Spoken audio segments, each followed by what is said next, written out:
asalaamaaleykum yéen internet yi ñu seetaan tey nag waa KSTV ñoo nañ fi nga xam ne moo di Thiaroye Gare seet si des habitants de Thiaroye des hommes vraiment très déterminés très engagés ñu war a waxtaan ak ñoom si benn xew-xew bu fi amoon je peux dire seen diggante ak mairie bi wala seen diggante la ak habitants de Thiaroye wala seen diggante la ak commerçant yi loolu je pense que dama leen bàyyi ñoom indi si ay leeral seen ñu leen. waaw maa ngi lay fay bu baax maa ngi présenté wu maa ngi tudd Libaas Diagne dëkk Thiaroye Gare quartier Fass 1 di riverain ci li ñuy tuddee maquette Thiaroye waaw comme ni nga ko waxee semaine bee passé xawoon na fi am tuuti yëngu-yëngu diggante habitants yi riverains yi ak ñi ñuy tuddee maquette man yi mooy marchand ambulant yi nga xam ne ñoom ñoo nekk ci place su maquette bi bon li ko waral mooy contexte bi nga xam ni moom la ñuy dund actuellement muy contexte coronavirus bi ak li ci autorités yi wax yëpp ci wàllu sensibilisation que nit ñi pour ñu moytu ko dañu war a limiter déplacement yi dañu war a éviter rassemblement yi ba def naa loolu moo taxoon sax autorités yi jël ay mesures yu am doole dem ba ni nañu tëj jàkka yi pour nit ñi bën fa bañ a daje pour diminuer risque wàllante bi nañu tëj école yi xale yi toog ci kër yi pour également dans le même sens ci sens boobu defe naa tamit ci la autorités yi jëloon ay mesures yu fortes rassemblement bi amoon Kër Massar ak yeneen place yi nga xam dafa bëriwoon ay marchands ambulants ñu tëj ko bi ñu ko tëjee tamit ñu gis ni rush dafa am Thiaroye Gare ci fi ñuy wax maquette bi mooy que ñu nekkoon Kër Massar ak yeneen lieux yi ñu doon daje ñu ci bëri dañoo bàbbeeku ñëw Thiaroye Gare ci maquette bi ba léegi danger bi dafay nekk vraiment en résumé def naa loolu la woon naa sama ñi ma àndal Amary Pape xëy na dinañ am yu ñu ci dolli incha allah bu amee yeneen question tamit ñu mën ci ñëwaat. juste si leneen li may souligner rek mooy je pense que tamit sànq ba léegi yaa ngi wax mais da nga souligner problème mu maquette bi kese mais je pense que au niveau du marché central aussi on a vu la même situation te loolu xaw ma ba xam yéen seen njàmbat si maquette bi la yam wala aussi marché central da see bokk te xam naa damay bàyyi grand njëkk a commencé mooy ñun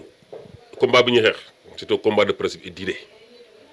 on n'a pas de problème avec qui que ce soit xam nga àddina suñu bëggee mu dox ku nekk lañ la sant pour nga doxal ko da nga ko doxal teg ko ci yoon man waxuma sax affaire Covid 19 balaa Covid 19 yow Thiaroye xam nga tu as un impact sur la vie de Thiaroye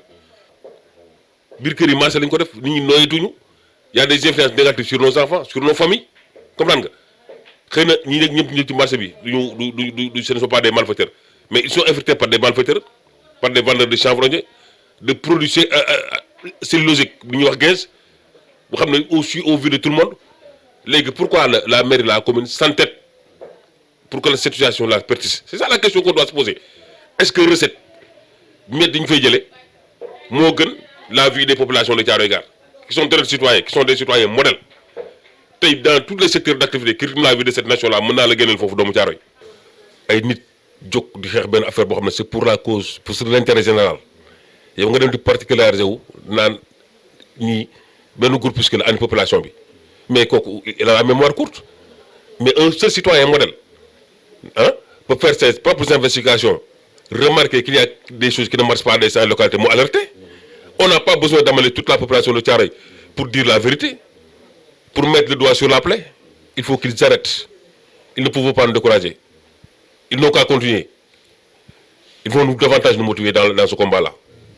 léegi damay laaj est-ce que par exemple yéen maanaam jaar ngeen ci yoon par exemple dem ngeen ci police wala gendarmerie pour déclarer li nga xam tey ji moom moo xew Thiaroye ndax déjà je pense que bu chef de l'État génnee ne nañ éviter rassemblement ñu koy nemmeeku toujours au niveau de Thiaroye ngeen taxaw di ci xeex yéen combat bi nan ngeen koy mënee exactement ba xam da ngeen di taxaw juste di wax wala physiquement la wala da ngeen di jaar par la justice. waaw jërëjëf Babacar xam naa pour ñëw ci question bi directement rek gis nga Babacar yàlla daf ñoo teg natt danañ ko nangu mais dinañ ko xeex gis nga avant Covid 2019 bi Libaas mii mën na ma jël témoin il y a 7 mois ou 6 mois ci ginnaaw pour wax la ne rek dañoo jaar ci yoon yi nga xam ne yoon daf ñu may ñu jaar fa yëpp pour am légalité ñu daje réunion Kër Zeñ dañu demaat réunion Kër Libaas kër chef de village il y a 10 mois mbooleem ku ñu war a adresser lettre ci dëkk bi Sénégal jot nga lettre y compris le ministre de l'Intérieur et ministre bi yore wàllu collectivité locale isalama la adressé ko ay ambulation gouverneur le préfet le sous-préfet police gendarmerie même le maire jot na ko ci situation maquette Thiaroye bi ak marché bii nga xamante ni mu ngi sës ci kër yi pour nañ ko fi jëlee ndax foofu du marché ba mu ngi ca camp ba xam nga Thiaroye mënuma comprendre en 2004 Abdoulaye Wade di jël 10 hectares ci camp bi ñoo dañ koy def marché 10 hectares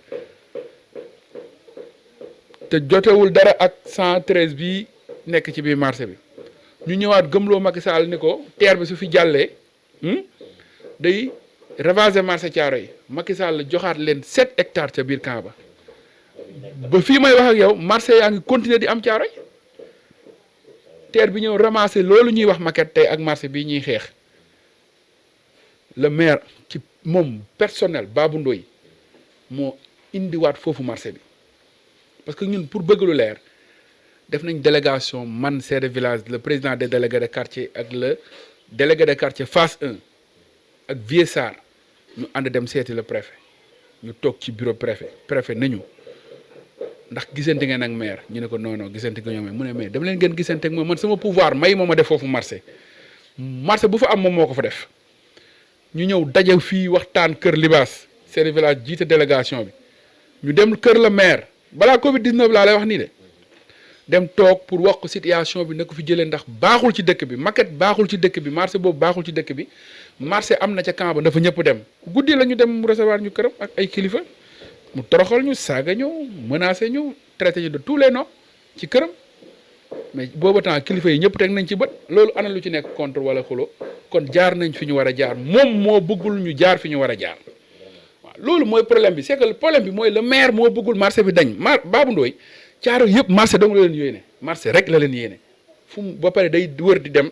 di da ngay romb nit mu ne la yéene ñu fi bëgg a jëlee parce que ñoom ñoo yëkkati discours ay ñun jaxaseet nit yi ñun ñoo leen fi bëgg a jëlee ñun dañ fi mën a jëlee nit mais dëkk tamit li Zeng di faral di wax dañ koy organiser ñu xam ne fii mooy marché fii mooy école fii mooy lii fii mooy lii fii mooy lii bon loolu daal laa ci doon indi ñu ngi jéggalu ci kàddu yi. macha allah vraiment xam naa si dernière question bi may ñëwaat rek benn la mooy sànq je pense que grand pape souligné na ko mooy nee ngeen dem ngeen seeti kilifa yi ngeen war a seeti yëpp mais dégguma benn yoon fu mu ne am ngeen benn retour est-ce que am ngeen retour si demande yooyu ngeen defoon.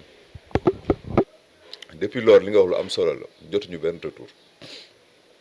benn retour à la limite benn retour bu